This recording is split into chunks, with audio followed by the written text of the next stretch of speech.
on the smooth part of his neck. And she put the delicious food in the bread, which she had prepared, into the hand of her son Jacob. So he went into his father and said, "My father." And he said, "Here I am." And he said, "Who are you, my son?" And Jacob said to his father, "I'm Esau, your firstborn." That was a lie. "I have done as you have told me." That was a lie. "Now sit up and eat my game." That was a lie. "That your soul may bless me," which should not happen, right? Not this way. So his mother's a deceiver and he's a liar. That's where we're at so far in the story, right? Storyline. But God said to his son, "How is it that you have found it so quickly, my son?" He answered, "Because the Lord your God granted me success." That was a lie. Then Isaac said to Jacob, "Well, please come near that I may feel you, my son, to know whether or you are really my son Esau or not." See, and that was Jacob's fear, wasn't it? He's going to say, "Oh, you lying dog, you." And then it would all go downhill. So Jacob went near to Isaac. Don't you know right here he's sweating bullets? Have you ever done something wrong? You knew it was wrong. You'd lied. You knew you was lying. You know, you got and all of a sudden Mom and Daddy calls you in there and they start asking these kinds of questions. "Where was you after school today?" "Oh, I came straight home, Mom." A lie. "Oh, really? Did you know? Where'd you go when you got home?" And by this time, beads of sweat's pouring off of, because, you know, this is the test. He's going to feel me now, and I'm going to get blessed or I'm going to get cursed here, but I'm sure he was sweating bullets right here. So Jacob went near to Isaac, his father, who felt him and said, "The voice is Jacob's voice, but the hands are the hands of Esau." I'm sure his hand was, he probably had to steady one, you know, to let Daddy feel, you know, because now he says, "Well, you know, your voice don't match the hands deal." So, you know, I'm sure he was a little worried here that this thing wasn't going like they planned. And he did not recognize him because his hands were hairy like his brother Esau's hands. And look at this very simple 4-word statement. So he blessed him. Even through all of this, you know, he's sweating bullets, all the deception, lies upon lies upon lies. And so Isaac blesses him. And he said, "Are you really my son Esau? Are you really?" So he's giving him, you know, your parents, didn't they always give you a ramp off of this thing, you know? Now, if you'll just tell me the truth, I won't beat the daylights out of you.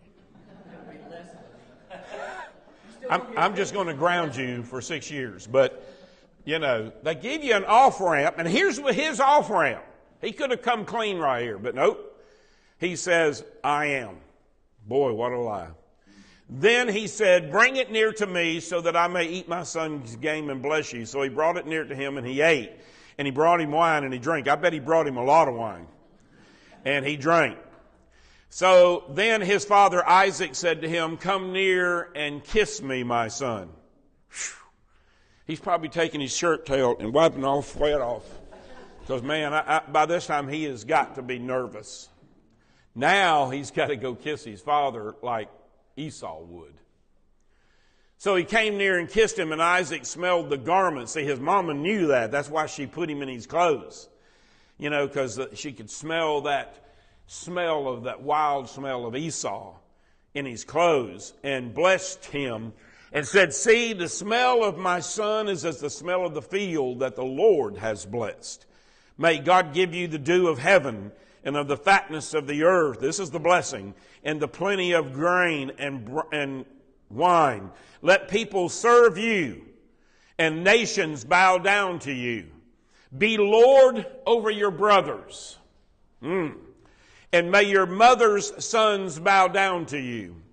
Cursed be everyone who curses you, and blessed be everyone who blesses you." So there is the fulfillment of the prophecy, isn't it? That the younger would be over the older. That he said, "Your brothers, you're going to be the Lord over your brothers." That was the pronouncement.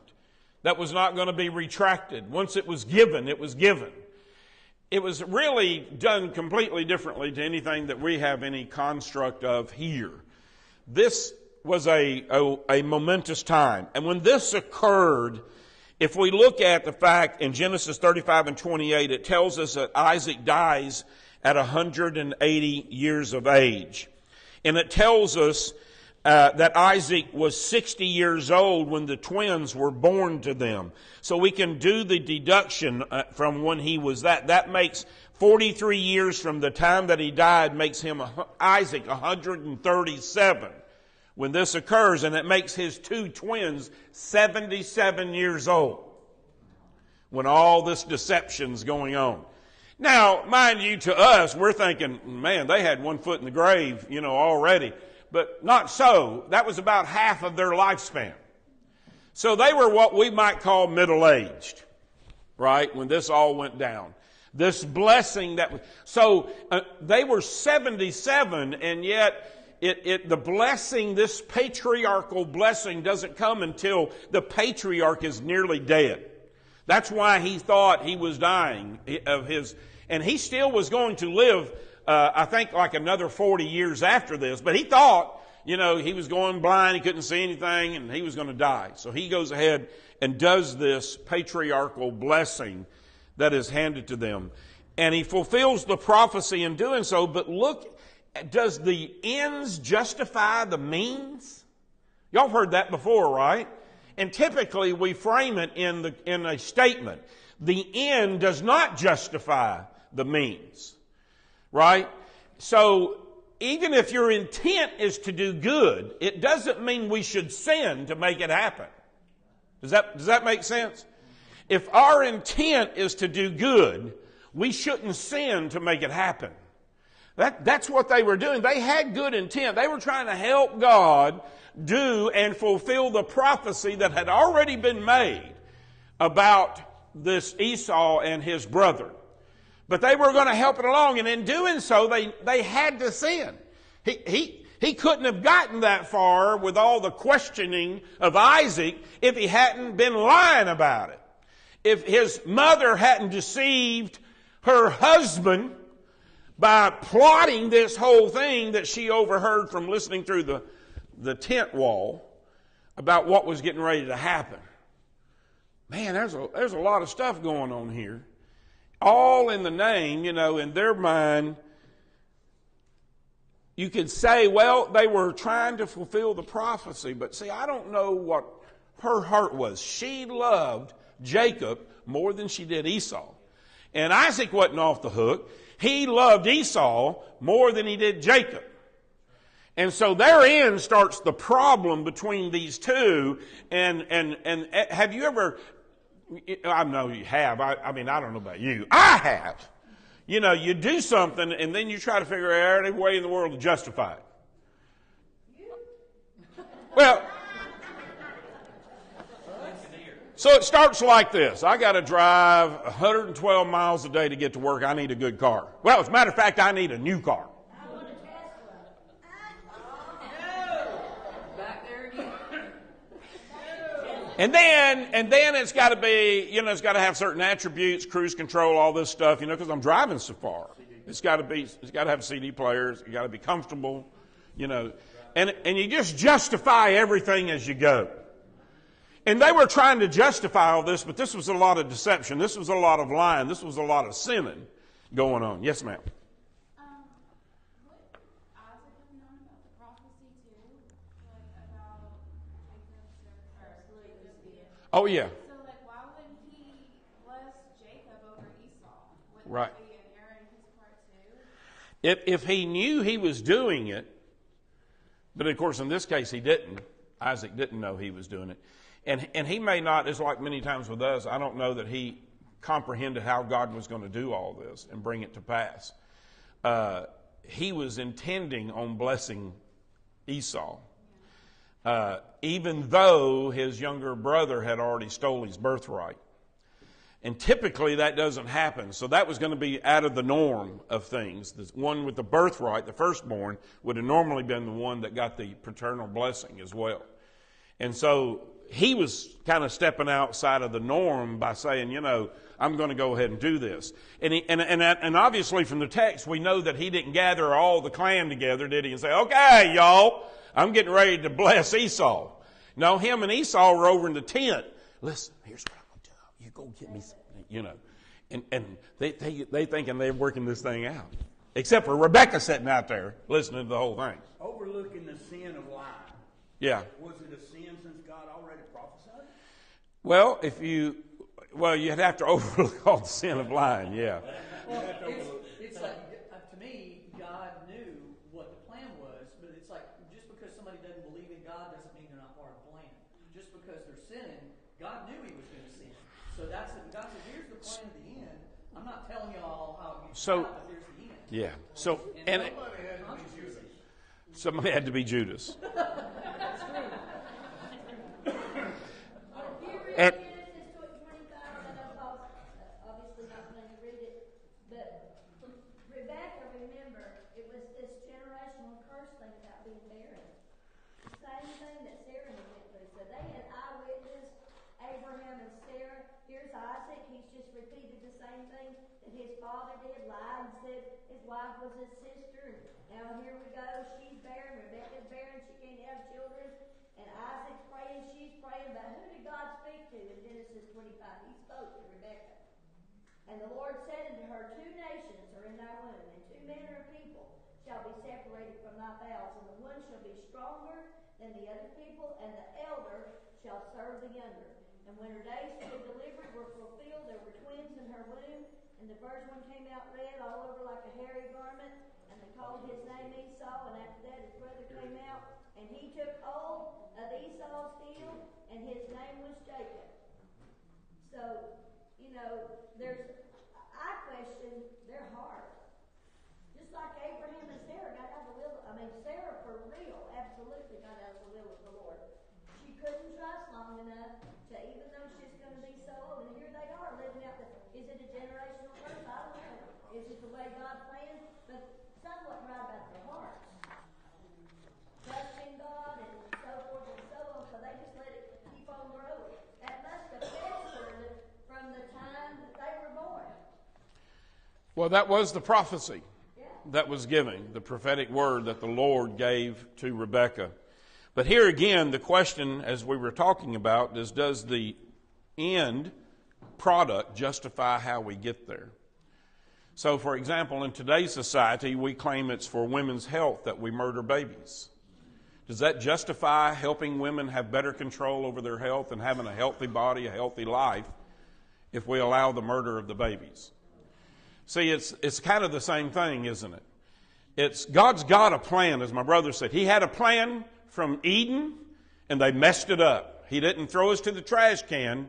He worked around that scenario and still can work things out to fruition. We don't know how, do we? Because we could try to second guess God. I wouldn't recommend it. But we don't know how God would have worked it out for Esau to not lead the nation and for his brother to do it.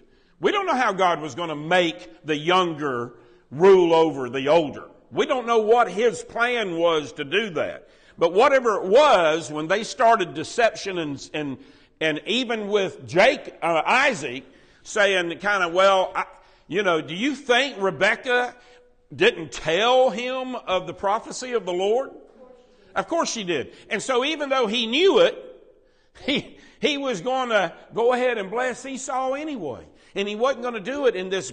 Normally it was a big presentation to the whole clan that when you set up your son, because he was going to be the ruler over the whole clan. All of the other offsprings, all of the other slaves, and all of those that were part of it, he was going to be ruler of all. They would have made a big deal of it, but that isn't what Isaac was doing. He was sneaky snaking around. Rebekah sneaky snaking around to all work it out the way, not that just, I don't think it was just pure that they just thought this is the way God's going to work this out. I think they were working for their own motives. She wanted Jacob. She intended for him to get that birthright. And it didn't matter what they had to do. I mean, they were doing quite a bit of stuff here, right? To get that birthright. And Okay, let's move on. Romans chapter 3 and verse 8.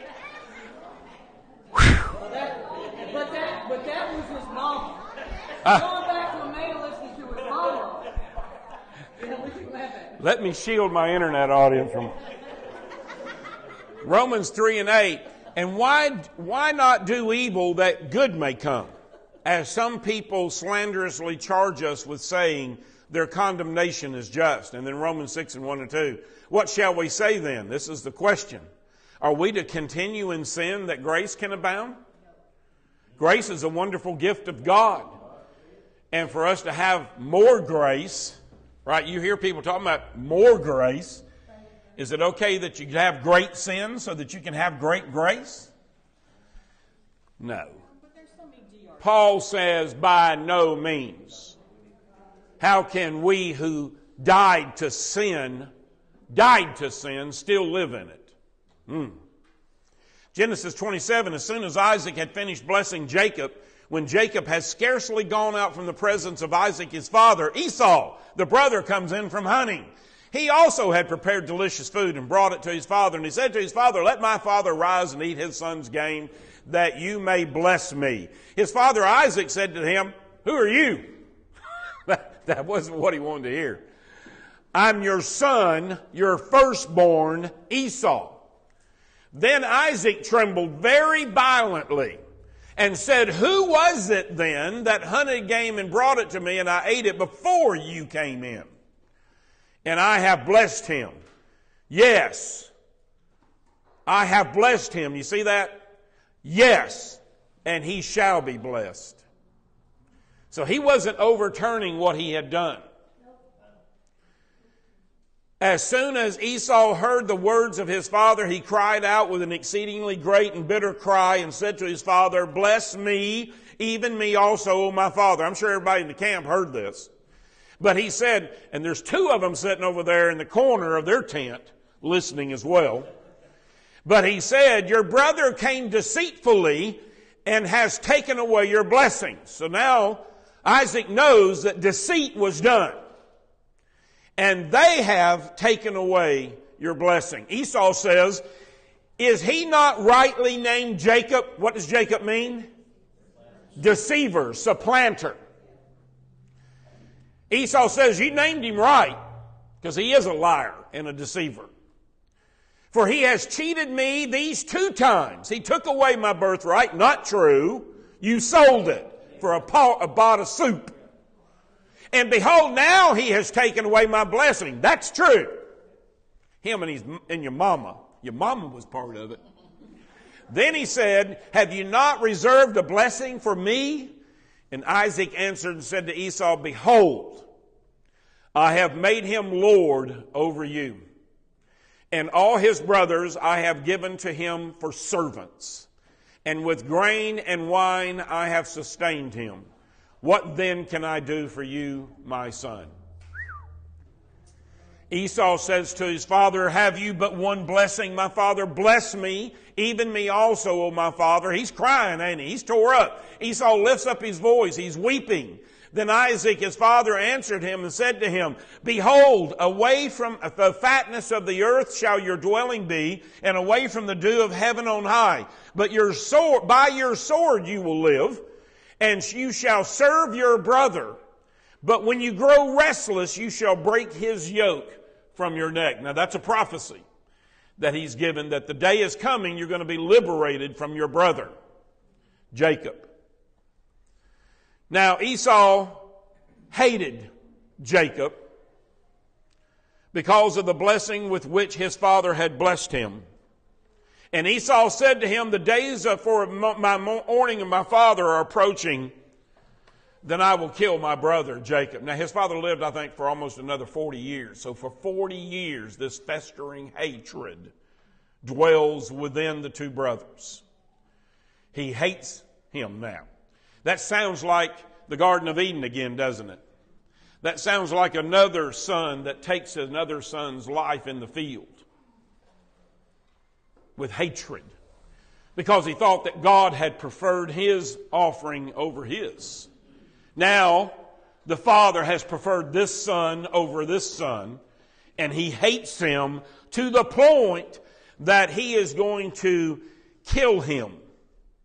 I will kill my brother Jacob. He said, by your sword you shall live. But the words of Esau, her older son, were told to Rebekah, so she had spies. So she sent and called Jacob, her younger son, and said to him, behold, your brother Esau comforts himself. Here's how he comforts himself, by planning your murder, by planning to kill you. Now, therefore, my son, obey my voice. Arise and flee to Laban, my brother, in Haran, and stay with him for a while until your brother's fury turns away, until your brother's anger turns away from you, and he forgets he forgets what you have done to him. Well, let his curse be on me, she said. Now it's until he forgets what you did to him. What you did to him. Then I will send and bring you here. Why should I be reft of you both in one day? What did she mean by that? How was she losing Esau? He hated her too. So she had lost Esau as a son, and now she was going to have to send the one that she loved the most off and not see him for a long time. All because of this. She died while he was out of country. Then Rebekah said to Isaac, I loathe my life because of the Hittite woman. If Jacob marries one of the Hittites like these, one of the women of the land, what good will my life be to me? When Esau was 40 years old, he took Judith, the daughter of Beeri, the Hittite, to be his wife, and Basemath, the daughter of Elon, the Hittite, and they made life bitter for Isaac and Rebekah. So Esau's mad. Now, at this point, Esau's mad at everybody, right? He's mad at Isaac for giving away the blessing. He's mad at his mama Rebekah for planning, scheming the whole thing. He hates his brother. He's going to kill him the next time he sees him. You know, that's his thoughts. I'm going to kill him. I'm going to kill him dead. But then here, he knows that they didn't want their sons to take a wife from the local women. And so what did he go do? The very thing he knew would make them so bitter. Not just one. Yeah, he got two of them. I got one for both of you. One for Isaac, one for Rebekah. You said they were 76 years old. Right. He was 40 years old when he took them two women. Yeah. So that's probably why the mother hated him for taking Yeah. them with He'd already, they were a thorn in the flesh, wasn't they? All right, I hope y'all got something from the lesson today. God bless you. You guys are great.